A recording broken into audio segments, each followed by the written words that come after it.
बहुत पुरानी बात है।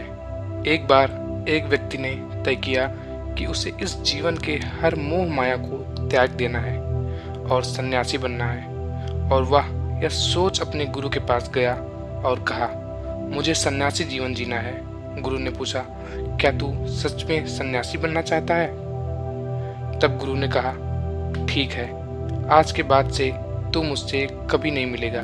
जब जरूरत होगी मैं खुद तुझे बुला लूंगा। इस आश्रम में 500 से भी ज्यादा सन्यासी हैं, तुझे भी उनकी तरह रहना है। व्यक्ति ने कहा, ठीक है, और वह जाकर एक बंद कमरे में चुपचाप बैठा रहता। उसे चावल कूटने का काम दिया गया था। वह रोज 500 सन्यासी के लिए चावल कूटता। जब थक जाता तो वहीं सो जाता और फिर वापस उठकर चावल कूटने लगता है। उसे लगता था जब गुरु जी को उसकी जरूरत होगी वह खुद उसे बुला लेंगे, और इसी इंतजार में वह रह गया।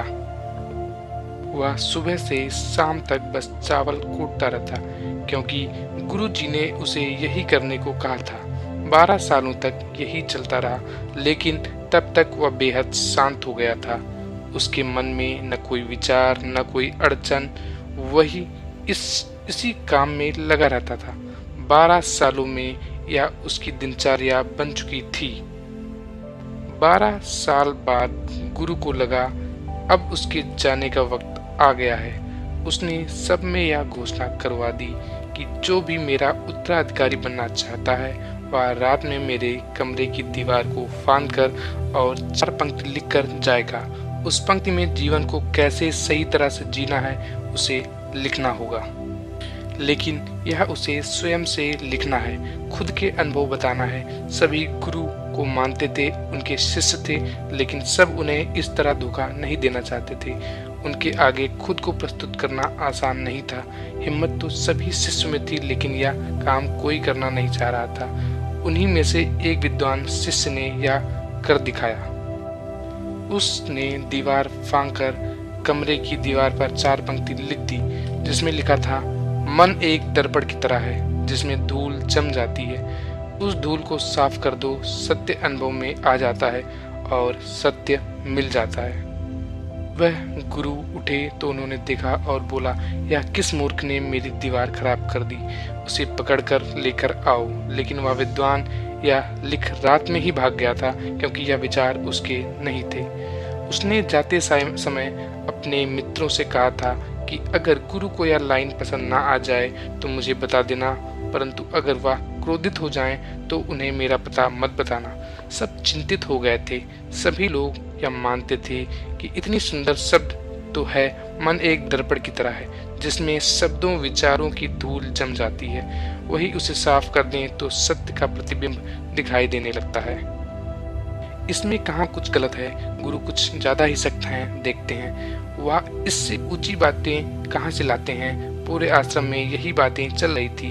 उन्हीं में से 4 व्यक्ति एक दूसरे से बात करते हुए उस चावल कूटने वाले के पास निकले। उनकी बातें सुनकर वह हंसने लगा। वह चारों यह देखने लगे और पूछा, इसमें हंसने की क्या बात है?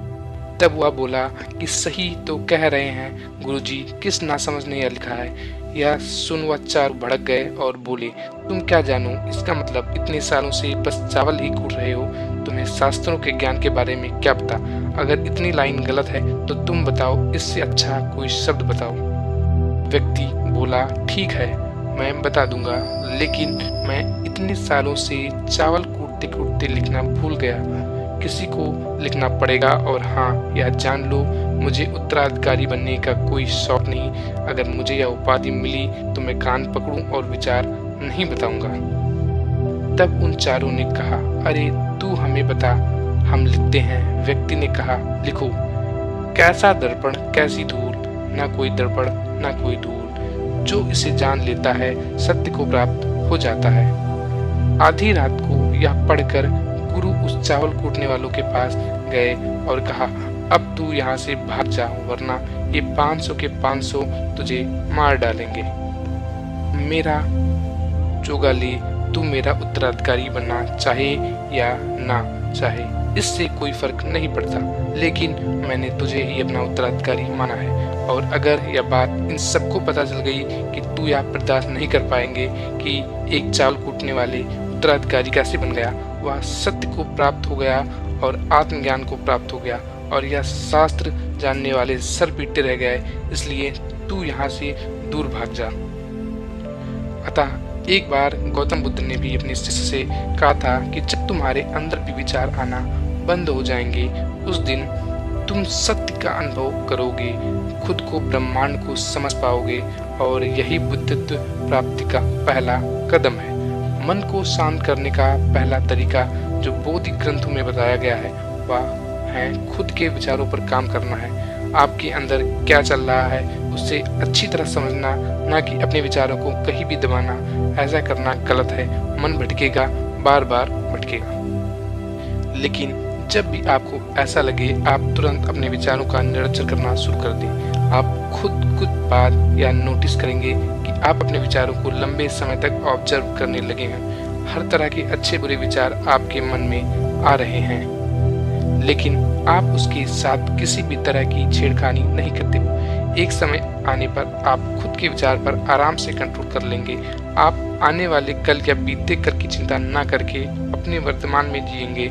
जो अभी इस समय आपके सामने है, आपको उसी पर अपना ध्यान केंद्रित करना है।